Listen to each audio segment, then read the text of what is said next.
there's no air left to breathe. So we're hanging out here at Century Martial Arts in Midwest City. These guys are one of the largest suppliers of martial arts, peripheral equipment, uniforms, accessories worldwide. What we're doing here today, or this whole week, is installing some 300-watt UFO high bay LED lighting fixtures. The end-all product is an extremely bright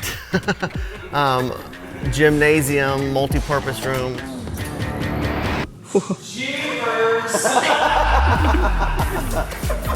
This is what the lighting was in here before, so it's kind of dim, but when the final product is done, they can shoot a movie in here if they want to. They've got plenty of light.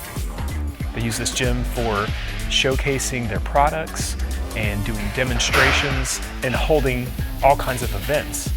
So we just wanted to light this place up super bright. So we're in here putting up a bunch of lights, some dimmers, and just having a good time. We need a sound in church song.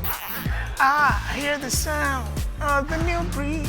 Woo, yeah. So we've got Anthony up in the Blue Genie. He's working on termination, basically terminating the light fixture up to the J-boxes that me and Moises have installed. We've been running all the MC to each of the J-boxes above the lighting fixtures in 3 separate circuits.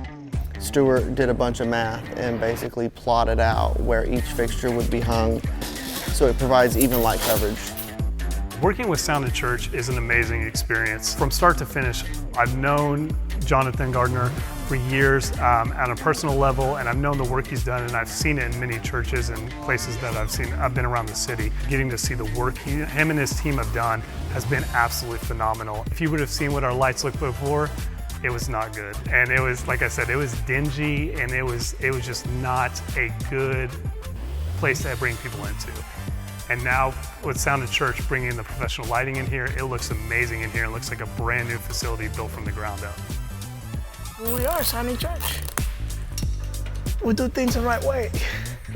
I mean, everybody should do stuff the right way.